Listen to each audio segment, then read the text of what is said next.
BSc third year में हम study कर रहे थे मैग्नेटिक प्रॉपर्टीज़ के बारे में। इनऑर्गेनिक केमिस्ट्री का second unit magnetic properties of transition metal complexes. इसमें लास्ट टाइम हमने देखा था कि जो चुंबकीय प्रवृत्ति है मैग्नेटिक ससेप्टिबिलिटी, उसके ऊपर टेम्परेचर का इफेक्ट क्या पड़ेगा। आज हम स्टडी करेंगे मेजरमेंट ऑफ मैग्नेटिक ससेप्टिबिलिटी, चुंबकीय प्रवृत्ति का निर्धारण, या हम कह सकते हैं कि प्रैक्टिकली हम किसी पदार्थ की जो चुंबकीय प्रवृत्ति है या उसका जो मैग्नेटिज्म है उसका निर्धारण कैसे करेंगे। तो मैग्नेटिज्म का निर्धारण प्रैक्टिकली हम चुंबकीय प्रवृत्ति को ज्ञात करके करते हैं। इस चुंबकीय प्रवृत्ति को अध्ययन करने की कई विधियां हैं। उनमें से दो मुख्य विधियां जो सामान्यतः यूज़ की जाती हैं वो हैं गॉस मेथड और फैराडेज मेथड। गॉस मेथड और फैराडे मेथड दोनों का प्रिंसिपल सेम है। इन दोनों में हम जिस पदार्थ का मैग्नेटिज्म या मैग्नेटिक प्रॉपर्टी हमें ज्ञात करना है उस पदार्थ का वेट चेंज स्टडी करते हैं। हम क्या करेंगे कि जिस पदार्थ के बारे में हमें स्टडी करना है उस पदार्थ का वेट पहले हम करेंगे बगैर मैग्नेटिक फील्ड के।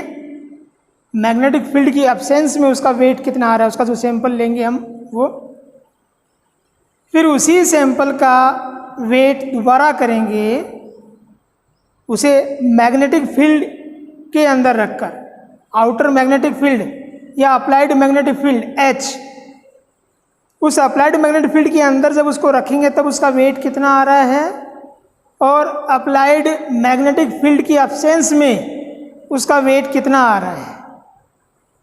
उस वेट का जो डिफरेंस है वो जो डिफरेंस है उस डिफरेंस को हम कैलकुलेट करके उसके आधार पर जो चुंबकीय प्रवृत्ति है उसका मान ज्ञात किया जाता है।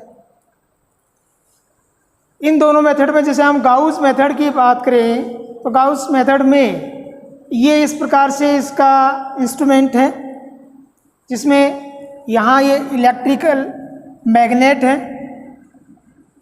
तो इलेक्ट्रिकल इफेक्ट के द्वारा यहाँ मैग्नेट प्रोड्यूस किए जाते हैं, जिसके दो पोल हो गए। यहाँ ये सैंपल ट्यूब है, इस सैंपल ट्यूब के अंदर सैंपल लिया जाता है। वो सैंपल को इस ट्यूब के अंदर पैक करके फिर हम स्टडी करते हैं। ये जो सैंपल ट्यूब है ये इस एनालिटिकल बैलेंस के एक छोर से जुड़ी रहती है। इस एनालिटिकल बैलेंस के अकॉर्डिंग हम ये मेजरमेंट करते हैं कि मैग्नेटिक फील्ड के कारण उस सैंपल ट्यूब में लिए हुए मटेरियल के वेट में कितना चेंज आया है, उसके मास में क्या चेंज हुआ है। तो जैसे अगर हम गाउस मेथड में बात करें तो यहाँ इस प्रकार से ये जो सैंपल ट्यूब है इस सैंपल ट्यूब के अंदर मटेरियल को हम फिलअप कर लेंगे और यदि यहाँ लिया हुआ मटेरियल, पहले हमने क्या किया, यहाँ हमने मैग्नेटिक फील्ड नहीं लगाया है, उसके अकॉर्डिंग हमने देख लिया कि इसका वेट कितना आ रहा है। अब मैग्नेटिक फील्ड लगा देंगे। अब यदि ये मटेरियल पैरामैग्नेटिज्म में शो कर रहा हो, अनुचुंबकत्व को प्रदर्शित कर रहा हो, तो ये मटेरियल यहाँ से जो पास आउट होने वाली चुंबकीय किरणें हैं, यहाँ से जो चुंबकीय किरणें हैं या जो चुंबकीय क्षेत्र बना हुआ है उसकी तरफ ये मटेरियल अट्रैक्ट होगा। जब अट्रैक्ट होगा तो ये मटेरियल क्या कोशिश करेगा कि ये जो चुंबकीय बल रेखाएं हैं ये इसमें से पास आउट हों तो ये नीचे की तरफ मूव करेगा। जब नीचे की तरफ मूव करेगा तो क्या लगेगा कि यहाँ पर इसका वेट बढ़ रहा है, ये इस तरह से इम्बैलेंस होगी। जो एनालिटिकल बैलेंस है वहाँ पर इम्बैलेंस का कंडीशन प्रोड्यूस होगा। उसे बैलेंस करने के लिए जितना वेट हम एक्स्ट्रा लगाएंगे वो आ जाएगा इसका डेल्टा एम इंटू जी, ग्रेविटेशनल फोर्स। कितना वेट चेंज हुआ, तो वो जो वेट चेंज हुआ वो रिप्रेजेंट कर रहा है कि इसमें कितना मैग्नेटिज्म है। ये दोनों जो मेथड है उन दोनों का प्रिंसिपल है। गाउस मेथड और फैराडे मेथड में कुछ डिफरेंस है, वो क्या है? जैसे गाउस मेथड में हमने इस प्रकार से ये इंस्ट्रूमेंट लिया, फैराडे मेथड में ये जो मैग्नेटिक पोल हैं इनका एक स्पेसिफिक शेप बनाया जाता है ताकि वो इलेक्ट्रिक मैग्नेटिक फील्ड का अधिक एरिया प्रोड्यूस कर सके।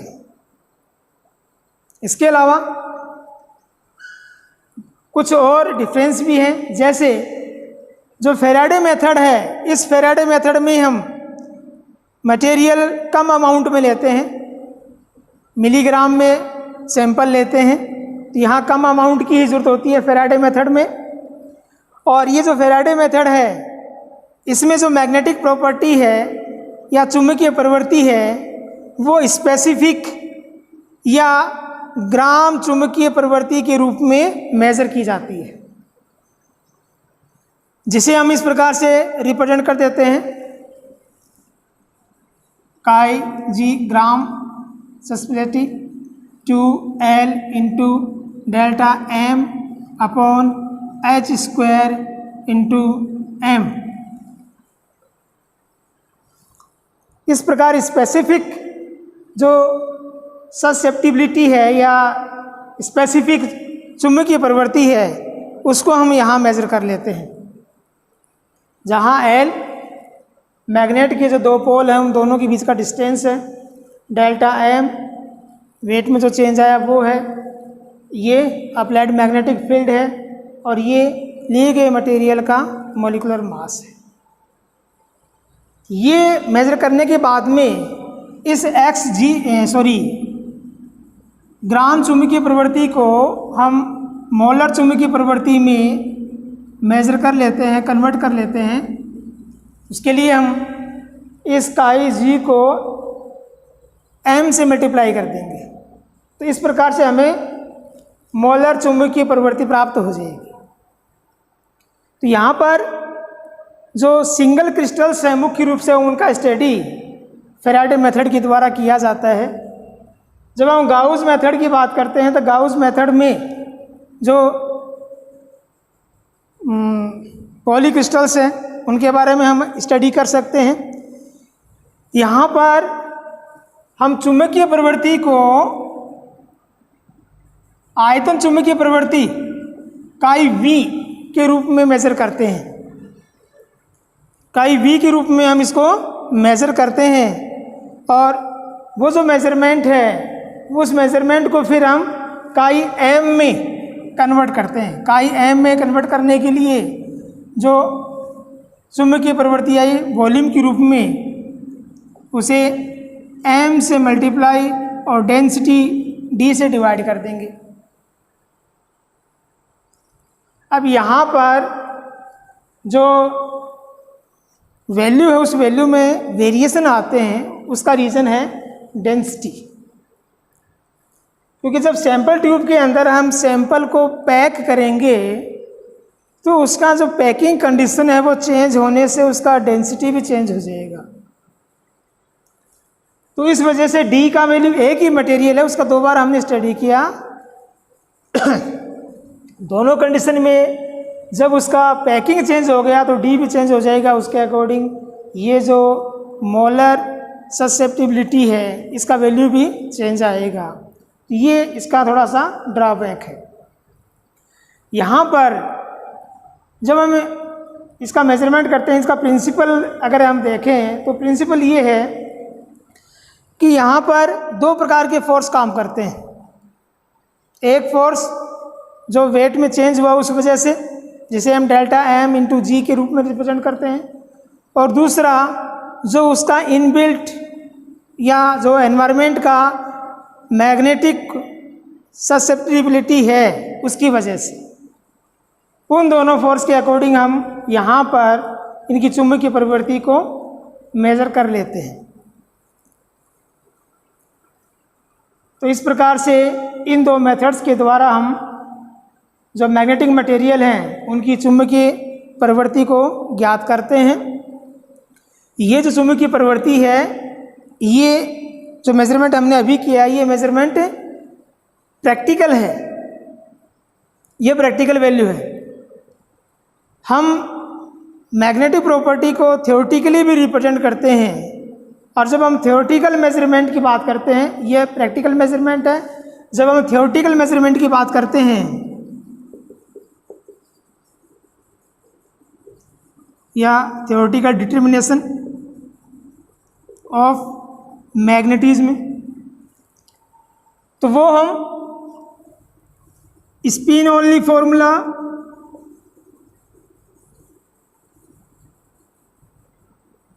या ऑर्बिटल एंगुलर मोमेंटम फॉर्मूला या एल एस कपलिंग की वजह से म्यू जे के रूप में हम, जैसे ये स्पिन ओनली फॉर्मूला है म्यू एस के रूप में, ये म्यू एल के रूप में, और ये म्यू जे के रूप में हम काउंट कर सकते हैं।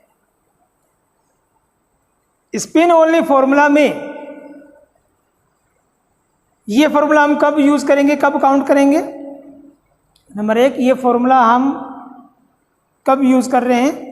जब हमें मैग्नेटिक प्रॉपर्टी का थ्योरेटिकल डिटर्मिनेशन करना हो।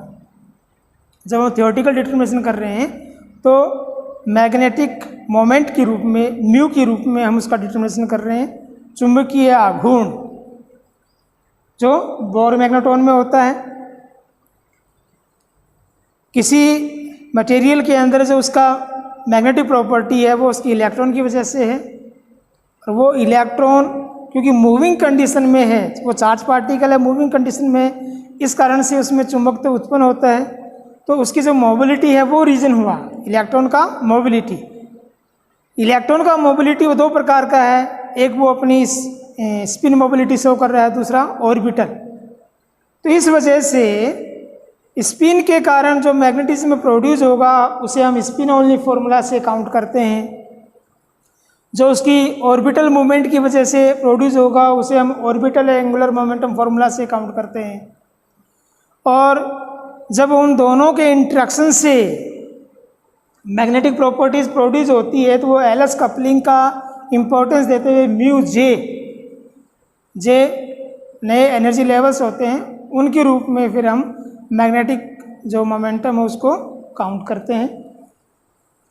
स्पिन ओनली फॉर्मूला में जो अनपेड इलेक्ट्रॉन्स हैं उनकी सहायता से या टोटल स्पिन नंबर की सहायता से हम मैग्नेटिक प्रॉपर्टीज़ को काउंट करते हैं। जैसे म्यू एस के लिए फॉर्मूला है mu S is equal to 4s into S plus 1 Bohr magneton, या mu S is equal to n into N plus 2 root Bohr magneton. इस प्रकार स्पिन ओनली फॉर्मूला की सहायता से हम जो कंपाउंड्स हैं उनके लिए मैग्नेटिक मोमेंटम काउंट करते हैं। यहाँ पर जो s है वो टोटल स्पिन क्वांटम नंबर है, जितने भी इलेक्ट्रॉन हैं उन सब की स्पिन को ऐड करने पर s is equal to s1 plus s2 plus s3 and so on. अगर एक इलेक्ट्रॉन है तो सिर्फ s1, दो इलेक्ट्रॉन है तो s1 और s2, तीन इलेक्ट्रॉन है तो s1, s2 और s3, चार इलेक्ट्रॉन है तो s1 plus s2 plus s3 plus s4। जैसे एक इलेक्ट्रॉन है तो इसके लिए स्पिन क्या आएगा प्लस हाफ, दूसरा भी है प्लस हाफ, s का वैल्यू 1, तीसरा भी है plus half plus half plus half, total S का वैल्यू हो गया 3/2, वो वैल्यू हम यहाँ पर रखेंगे। तो इसको हम एन के रूप में भी रिप्रेजेंट कर सकते हैं। ये एन क्या है? Number of the unpaired electrons. तो नंबर ऑफ अनपेयर्ड इलेक्ट्रॉन्स है, उसके अकॉर्डिंग हम स्पिन निकाल सकते हैं कि नंबर ऑफ अनपेयर्ड्स अगर 1 है तो स्पिन क्या हो गया 1/2। अगर नंबर ऑफ अनपेयर्ड इलेक्ट्रॉन 2 है तो स्पिन हो गया 1। तो इस प्रकार से ये वैल्यू रखकर हम स्पिन ओनली फॉर्मूला के द्वारा मैग्नेटिक मोमेंटम काउंट कर सकते हैं। लेकिन हम ये फॉर्मूला यूज़ करेंगे या ये वाला फॉर्मूला यूज़ करेंगे या फिर ये फॉर्मूला यूज़ करेंगे, इसका पता हमें कैसे चलेगा? तो यहाँ पर इनके बारे में जब स्टडीज़ किया गया तो ये एक वैल्यू हम थ्योरेटिकल और फिर दूसरी वैल्यू हम प्रैक्टिकल यूज़ करते हैं। वो प्रैक्टिकल वैल्यू यहाँ से हम प्राप्त करते हैं गाउस मेथड या फेराडे जो मेथड है उसकी सहायता से। गाउस मेथड या फेराडे मेथड की सहायता से जो हमने चुंबकीय आणविक चुंबकीय प्रवृत्ति ज्ञात करी, वहाँ पर इसका वैल्यू होता है N mu effective square upon 3kT, जहाँ ये दोनों constant, T temperature, what's one constant, number of the molecules, और ये मैग्नेटिक मोमेंटम इफेक्टिव। यहाँ पर इसकी सहायता से हम म्यू इफेक्टिव ज्ञात कर लेते हैं। ये वैल्यू हमें किससे प्राप्त हो जाता है? गाउस मेथड से या फेराडे मेथड से। ये कांस्टेंट वैल्यू है, जिस टेम्परेचर पर हम स्टडी कर रहे हैं वो टेम्परेचर, और म्यू इफेक्टिव का मान हमें फिर प्राप्त हो जाएगा। ये mu effective spin only formula के अकॉर्डिंग भी हो सकता है। ये प्रैक्टिकल वैल्यू, यहाँ ये थ्योरेटिकल वैल्यू। थ्योरेटिकली जब हमने किसी कंपाउंड के लिए म्यू का मान निकाला तो वो हम एक बार पहले किसे निकालेंगे? स्पिन ओनली फॉर्मूला से। वो वैल्यू, स्पिन ओनली फॉर्मूला की वैल्यू और म्यू इफेक्टिव का वैल्यू अगर बराबर आता है तब हम क्या कहेंगे कि उन कंपाउंड्स के लिए जो मैग्नेटिक मोमेंट है वो स्पिन ओनली फॉर्मूला से ज्ञात किया जा सकता है। जब स्टडीज़ किया गया तो क्या पाया गया कि जो फर्स्ट ट्रांजिशन सीरीज के कंपाउंड है, उन कंपाउंड के लिए जो उनके मैग्नेटिक मोमेंटम है वो स्पिन ओनली फॉर्मूला से ज्ञात किया जा सकता है। केवल फर्स्ट ट्रांजिशन सीरीज के जो अधिकांश एलिमेंट्स हैं उनके लिए जब हम म्यू एस से वैल्यू ज्ञात करते हैं तो उनका वैल्यू म्यू इफेक्टिव के काफ़ी क्लोज प्राप्त होता है, ज़्यादा वेरिएशंस उसमें प्राप्त नहीं होते। लेकिन जब हम सेकेंड या थर्ड ट्रांजिशन सीरीज की बात करते हैं या लेंथेनाइड्स की बात करते हैं तो वहाँ पर म्यू एस या स्पिन ओनली जो फॉर्मूला है उससे जो प्राप्त वैल्यू हैं वो वैल्यू म्यू इफेक्टिव से काफ़ी वेरिएशन शो करती हैं। तो वहाँ पर हम क्या कहेंगे कि उनका जो मैग्नेटिक मोमेंट है वो स्पिन ओनली फॉर्मूला से ज्ञात नहीं किया जा सकता। तो अभी आज हमने पढ़ा चुंबकीय प्रवृत्ति का या चुंबकीय गुणों का प्रैक्टिकल और थ्योरेटिकल मेजरमेंट। जो प्रैक्टिकल मेजरमेंट है वो किया जाता है मुख्य रूप से दो मेथड के द्वारा, चुंबकीय प्रवृत्ति ज्ञात करके, गाउस मेथड और फेराडे मेथड। और जो थ्योरेटिकल मेजरमेंट है वो स्पिन ओनली फॉर्मूला या ऑर्बिटल एंगुलर मोमेंटम फॉर्मूला या एलएस कपलिंग की सहायता से ज्ञात किया जाता है।